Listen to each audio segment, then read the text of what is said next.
পায়েল, আমার মনে হয় বাড়িতে নিশ্চয়ই কোনো সমস্যা হয়েছে, কারণ বাবার বোন তো আমাকে রোজই ফোন করে, কিন্তু আজ এতদিন হয়ে গেল ওরা একটাও ফোন করেনি। আমি একটা ফোন করে দেখি, দাঁড়াও। ইন্দ্র, তুমি না আমার কোনো কথাই শুনতে চাও না। আরে এতদিনের কত স্ট্রেস গেছে তোমার উপর দিয়ে। তুমি এখন একটু রেস্ট নাও, পরে আস্তে ধীরে কল করো, তারপর তুমি মন খুলে কথা বলো। পায়েল, তোমার ব্যবহার কিন্তু ঠিক লাগছে না। সবকিছু ঠিক আছে তো? তুমি কিছু লুকাচ্ছ আমার কাছে? না তো ইন্দ্র, আমি তো তোমার কাছ থেকে কিছু লুকাচ্ছি না। তুমি বলো না, আমি কি তোমার কাছ থেকে কখনো কিছু লুকাই? না, সেরকম ভাবে তো তুমি কোনোদিনও কিছু লুকাওনি, কিন্তু আজ জানি না কেন আমার মনে হচ্ছে তুমি কিছু লুকাচ্ছ। সত্যি করে বলো পায়েল, কিছু হয়েছে? ইন্দ্র, আমি তো বলছি তোমাকে যে কিছুই হয়নি। ওকে। পূজা,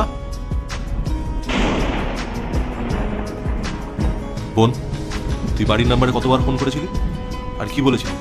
দাদা, আমি তোকে রোজ ফোন করতাম। আমি বৌদিকে বলেছি যে বাবার খুব শরীর খারাপ, আর ডক্টরও বলে দিয়েছে বাবার বেশি দিন বাঁচবে না।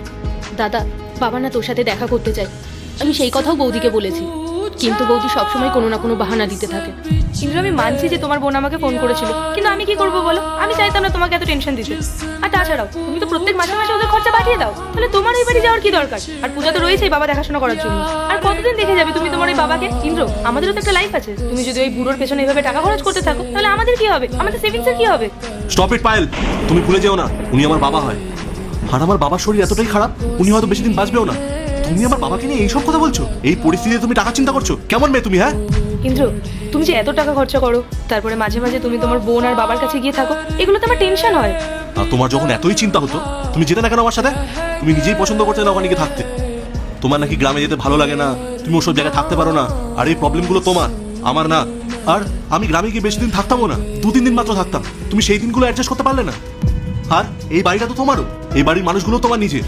কিন্তু কি বলতো, এই বাড়ির মানুষগুলো যখন বিপদে পড়ে তখন তোমার কিছু যায় আসে না। এতটা নিচু মেন্টালিটি তোমার। তোমার কি মন বলে কিছু নেই? আচ্ছা, আর যদি তোমার বা আমার কিছু হতো, তুমি এইভাবে বসে থাকতে? কিছু করতে না? বলো আমাকে। আই এম সরি ইন্দ্র, আমার ভুল হয়ে গেছে।